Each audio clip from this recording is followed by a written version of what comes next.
Hey guys, and welcome to another CanuckTeck video. Today I'd like to give you my thoughts, impressions, a review you might say, of the HTC One. This one is up in Canada on Rogers Network. We'll start with the hardware, and I wanted to wait a little while. I received this a couple weeks ago, but I don't like receiving it and doing a review a day or two later, because I don't feel that I've used it enough to give it a proper review. This is my daily driver. I'm not just testing it and moving on. This is the phone that I use every day, so I wanted to just tell you what I think about it. Alright, so we'll start with the hardware first, and then we'll turn the lights down a bit and go to the screen and show you some other things. So right off the bat, some specs you may want to know. This is and you guys probably know most of these specs, but I'll go over them real quick. It's a Super LCD 3 screen, 1920 by 1080, 468-69 ppi, depends who you talk to. Gorilla Glass 2 on the front, Snapdragon 600 quad-core 1.7 gigahertz processor, 2 gigabytes of RAM, 320 GPU, so it runs the latest, the greatest, runs really well. It doesn't have the octa-core, however, we've been down that road before where we had super cores coming out of wherever, and then we had another version here which was a dual core, and they benchmarked basically the same. Some of them found that the dual core worked better than the quad core, so I'm not too worried about it not being an octo. They come in. There's no removable storage on this, so it's 32 or 64 gigabytes right out of the box. Someone like me, that's perfectly fine. I don't put 100 movies on this thing or anything. I put a bit of music on it. That's about it. So let's get right to it. Left side. All we have on the left side is the SIM removal, and of course the little dot to put in the tool. Moving to the bottom, we have the USB adapter, the mini USB. Or micro, sorry, I'm still old school. And a microphone, swinging it around. Over on the right side, I'm going to get this to focus this time, we have that machine milled volume up and down button. I like it, the feedback's not bad. I use a case on this, so it aids in me hitting it, because I can feel it on the case a little better. Moving to the top, as you can see, this is why I use a case. As you can see, I almost dropped it again. 3.5mm headphone jack, and this is the wake sleep button. Not my favorite button because I'm not used to it. When you're holding the phone, it's up on this side. I'm used to either having a thumb thing over here or one up here. Definitely not a showstopper. I'm used to it now. And it also doubles as an IR blaster, an infrared blaster, and it really works well when you're using the infrared. Won't be testing that today, but I just wanted to point that out, that it works really well. Moving to the back, we have a noise canceling microphone right up here, the 4 ultra pixel camera, which is awesome, LED flash, Beats audio. As you can see, HTC up here in Canada, there's no Rogers branding whatsoever on this device, which is really nice. Aluminum, slightly slippery, feels cool when you first pick it up. Obviously, for the antenna to work, there's this is all plastic, but it's very well crafted. I heard some people talking about some separations. I don't have that on mine on the top or the bottom between the two materials, so I'm not too sure about that.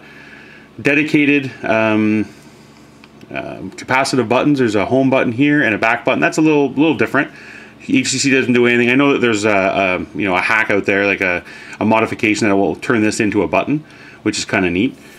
A couple proximity sensors on the front. Your LED flash is blended right in here in the grill of the speaker, and your 2 megapixel camera in the front, which also records really high 720p or 1080, I believe.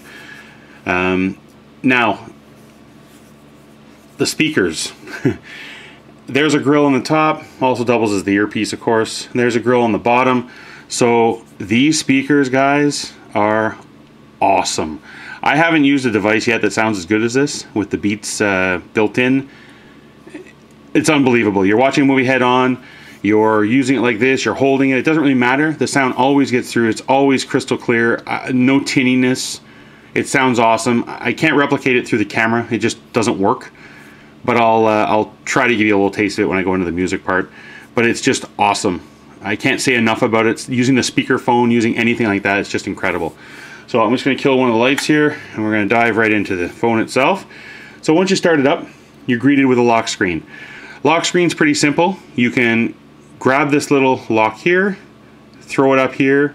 You can obviously grab any of the quick programs down here. You can grab your browser, drop it in here, it'll open up. You guys have all seen this before. You can grab the weather and just throw it up. You can also just swipe to the right if you want. Oh, maybe not on this one. Okay. I have a different lock screen on, so I'm kind of glad that happened. I know on the very stock one, I have an information lock screen. I'll show you that also in a bit with the personalization. So on this one, we just flip up and we're into the actual device. So a lot of people are talking about the home screens and how to set things up. So let me give you a taste of it. You pinch like you would on any other phone, boom, and you're greeted with this screen. So what we want to do here is at the top, as you can see, you have all your home screens. So I've even seen some reviewers that have shown, oh, look, there's a home screen, but you're stuck with what you have. You move blink feed and you lose a page. I don't really understand that, because you have this button right here, add panel. Hit it, and you're adding a panel. Okay, I'm at the max now. God, I look like a dork when I'm doing this. Okay, so you get 5 panels. I only had 3 before, and I added a couple more just recently. I guess 5's the max then. So you can add a panel right there as you need it. That's a good fail though, Pete. Good job. All right, next thing. Everyone, a lot of people were also talking about the blink feed, which is my very first window there, being the home screen, and it was a real pain. They didn't want to have it on the home screen. You can't get rid of it. So what you can do is you hold down the screen, and these options show up. As you can see, I hope, you have set as home, and you have remove. So if you go to set as home, which it already is, you let go, it'll set it as the home. So I can pick this one here if I want. Set it as home. Now that's the home screen. This is my home screen though, so I'm going to put it back. And I keep the blink feed over to the side. Not because I don't like it, it's just I don't want to see it every time I turn on my phone. I want my home screen. Alright, so the app drawers, we're going to go to that next. The app drawer itself, obviously it's down the bottom here. Click on the little tic-tac-toe board there. You're greeted with this. So a lot of people, when it comes out of the box, it looks, I'll show you what it looks like, because we have options right here. And we can manage the grid size on it. So coming out of the box, it looks like this. So a lot of people were like, ooh, I'm used to, more apps than 3 on the screen. Is there any way we can fix that? Yes, there is. Right to the top, scroll down, settings right here, grid size. I prefer the 4x5. Change it, boom. Now we have 4x5, which is a great little thing to change. All right. So we'll go back to the home screen here. Now the capacitive buttons, we have the back, it doesn't do anything. You can hold it, double tap it, doesn't do anything. The home button, on the other hand, has a couple options. So if we tap it and hold it, boom, Google Now launches. Let's go back home. If you double tap it, you're greeted with this. And this shows all the different apps that are running. To turn something off, flick it up. Flick it up, flick it up, gone. You can quick change into whatever you want, double tap. Oh, I want to go back to Falcon. Double tap. So that's pretty cool. Really neat way to do it, quick way to do it. And I think I really like it. I really like how everything works on this phone. All right. Let's talk about blink feed a little bit. So what blink feed is, it's a one-stop shop to quickly at a glance, you can see it just refresh there automatically, to take a look at things that interest you. Facebook, Twitter, you can subscribe to different feeds that you like, Huffington Post. You can even get your favorite TV channels. It'll tell you what's on Twitter. So when you want to go into something, you click on it, and it'll take you to a quick little view of it. And then of course you have all the usual options. Go to the website, see more, click on links, share. You can do all that. Font size can be changed. All kinds of good stuff. So I really like blink feed. Say you're scrolling through it, you're going through it, oh geez, I want to go back to the top, and you don't want to race to the top, or you don't want to keep flicking to go back to the top. Up at the very top, where the notification bar is, without pulling down or doing anything, just tap it. Oh, we're right back to the top. You want to refresh quicker, let go. Pull down and release, it refreshes. And there's, you can do your font, you can search on your blink feed, and you also have options, topic services, where you can add the different topics and things you want to subscribe to. Really neat feature. I like it. I just don't like it as my home screen. Alright, let's dive into settings. Pull down the notification. Settings button is right here. Click it. That's the quickest way again. You can obviously do shortcuts, but you guys all know that. So this is the look and feel of the settings. A couple things I want to show you in here. I want to show you the personalized, because this is a little bit different. Long pressing on your home screen won't bring up any wallpaper or anything. You need to do it in through here. Wallpaper, you can choose. There's HTC One's live gallery. You guys are all familiar. I just wanted to show you where it was. Lock screen style is pretty neat. So this is the stock one here. just the regular wallpaper, and this is the one where you can slide to the right and you'll be able to unlock it. I'm using this one here because it shows I'm currently using it. It's the productivity one, so I'll be able to see any notifications, new mail, new messages. I like to see that stuff, calendar entries for that day. And then you have one that has your photos. You guys have seen all this stuff though. I just wanted to show you basically where it was and take a quick peek at what it looked like. Ringtones are also in here, so that's pretty interesting. The sounds can also be accessed. So personalize is the one you're going to want to go into. That's a sense option. And just in case you didn't know, this is running HTC Sense 5 and it's using Android 4.1.2. Alright, so we showed you all that. Let's go back to the home screen and take a look at the camera. Camera is awesome, to say the least. It is the 4 megapixel, ultra pixel, whatever you want to call it. Lets in more light, larger pixels. It works amazing. It's all I can say. I'll put a couple links for the video camera portion of it down in the description. I've done a couple previous videos and I think it works really well. So we have this feature called Zoe. So I just turned it on. So what Zoe does is I'll take a picture of this box and watch when I take the picture, take a look at the little camera here. See how it's going, the little red bar going? It's also filming at the same time. So there. Let's take a look at it, and here's what it looks like. I took the picture, and then it kind of moves. And then you can hear me talking for a moment. So it just adds to the dimension of being able to, you know, take a picture of family members. It's constantly running there. I'm just going to go back, get back out of it. It's a neat way to save a moment. You take a picture, and you know your kids are in it, and then there's a little movement afterwards, or they say something funny, or you make them say cheese. You take a picture, and then they laugh about it. You'll capture all that. Another interesting feature about it is when you go into the film itself, into the picture itself. So this is the one with Zoe, as you can see, right about here. Excuse my camera angles there. When I'm doing this behind a camera, it's kind of weird. See how I'm dragging this along?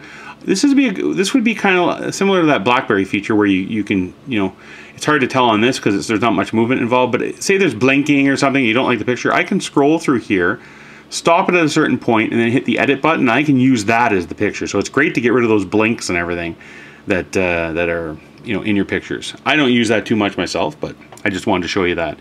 So the camera itself, you also have, well, I'm going to turn the Zoe off. So now it's off. It's a normal camera now. Down here we have our little, you know, this is where you can change your effects on the fly. So it's really neat. You have all these different effects that you can do live. You know, you can you know, make it all pixelated, which is pretty neat. But it's not after the fact; it's before. So you can do it before you take the picture. There's all kinds of effects that you can play with yourselves. All right. So last thing I wanted to show you guys, because most of this stuff, like I'm not going to show you all these apps, show you the browser and all that stuff. You guys have seen a million videos on how an Android browser. I'm not going to show you how Chrome works or anything. It's, you know, pretty self-explanatory. Let's move on to the music player. The music player on this has some pretty neat little effects to it. So I don't want to get pinched for you know, doing any, you know, copyright written music for too long. So I'm just going to pick a song that starts singing right away so I can show you this feature. So anyway, let me just go back. Actually, I'll show you. So when you first start this, you know, you're greeted with your music. You have your music library. I don't have too many songs on here or anything. You have an option up here. You can do artist, albums, songs, playlists, genres, podcasts, and folders. You can organize things whatever way you want. It comes with a few, you know, Body Language, Crazy P. I don't know what any of this stuff is. J Boogie's Dubtronic. These are things that came with the phone. So let's pick one of the artists that I like. Let's go to Guns N' Roses, and you can customize this any which way you want. I have 5 albums on here. It'll grab any cover art that you need through the feature I'm about to show you. So Dead Horse here, I just want this to be, okay, good. I just want to turn it down. Let's restart it. All right. See this button up here? Click this, and it's going to launch something that'll automatically give you the lyrics and a really cool background effect. So you see that? So that's pretty cool, I think. And I've never seen anyone do a video on this. I haven't searched that hard yet, but I don't want to get copywritten here. I just want a couple seconds of the song. So there you go. I'm just going to stop that. So that's a really neat feature. You have your shuffles, you have your, you know, repeats and all that good stuff. But it's right up here, this little button. Like I said, that's what finds the cover art and that's what finds the lyrics. And I've probably played tested it with about 10 songs, and I think got about 9 of them. It got the lyrics, so that's pretty impressive. I really think that's neat. Looks wise, it's not the it's not the fanciest looking music player ever. It's actually kind of it looks kind of dated, but it functionality wise, it's awesome, and the sound. Oh my god. I wish I could somehow, give you an example of what it sounds like. Even with the headphones, it's, I've talked to some people and they say it could be the amplifier that's built in for the headphones. It makes a huge difference. It could be that these are like unbranded Beats headphones. I don't know what it is. I can't demonstrate the headphones, obviously. You'll have to take my word for the front speakers. And I've owned a lot of Android and other manufacturer devices, and nothing has sounded better than this by far. Anybody who says the speaker's tinny or it's not loud enough, or completely wrong. And I will challenge anybody to find me another smartphone that sounds better with the stock external speakers for any use at all. So I just wanted to get that out of the way. So, do I like the device? I love it. I go through phones like crazy. I make deals all the time. I keep flip-flopping. I'm always bored. But, who knows? The Galaxy S4 is starting to become available, but, I see too many reviewers that are getting it and they're coming back to this, and there's, this seems to beat it in every competition I've seen, except for maybe some biased people that like Samsung better. I've always liked Samsung. Would I like this more if it was a 5-inch screen? Maybe. 4.7, I don't really notice it's a, it's a little taller and narrower than, some. It's a true 16:9 screen from what I can see. Gripes, problems, issues. And these are so minor, guys. I'm only doing it just so you guys, I've had it for a couple weeks and I just want to give you my feedback. The back to me is kind of slippery. So I use a case on this, those cheap, this one right here, nice cheap S case. We've all seen them, we've all used them. They're like $2, whatever, on eBay. I use it because of the grippy sides here, just because I don't want to keep dropping my phone. I have a tendency to do that, butterfingers, whatever. So it's a little slippery, but it's metal. So I have no issue with that. I'm just letting you guys know. And the other small gripe I have are the capacitive buttons. Chris Chavez over at Fandroid said it best, that you're using your phone and you got to sometimes hit a couple times because you're missing it. You're used to the home button. To make this absolutely perfect would somehow build in, I do like the Samsung button, the home button. I used to have the Galaxy Note 2. I've had the S3, S2, whatever S's, damned if I know. This button was invaluable to me, and it's not because I've used iPhones before. I just like a physical home button. That's just the way I am. So, and having the home button on this side, sometimes it's over here. Back used to be here. Menu. It took a little bit of getting used to. I think I'm doing a lot better now than I did before. But that, those are my only 2 gripes on this device. And think about it, guys. That's 2 tiny things. Other than that, I absolutely love it. Recommend it to anyone. The screen. Oh my god, guys. I had the Xperia Z10. This thing, it's like they paint, like I've heard people say it, it's like they paint the pictures on the screen. Like, it's like it's raised up above the screen. Once again, my camera will not do this justice at all. So sharp. I can't put it into words how sharp it is. Like the small print. I read something that has tiny print. I don't have to blow it up because I can see it perfectly. So, take this review for what it's worth. I'm just telling you my feedback, my opinions. Throw in the comments what you think. Do you think the same way? Do you think Samsung's way better, Apple's better? What? Let me know, because I know a lot of Apple fanboys that have gone over to Android because of this device, and they're not looking back. So let me have it. Let me know. Comments, like, subscribe, all that good stuff. Thanks, guys. My first review. I'm going to try to get better. We're working on lighting. We're working on camera. We're trying to get, when I say we, I mean me. I'm trying to get this up to a better level for you guys. I'm working hard during the week. I'm trying to do this on at the same time. So have a great weekend, guys. What's left of it, and take care of yourselves. CanuckTeck, Pete. Take care.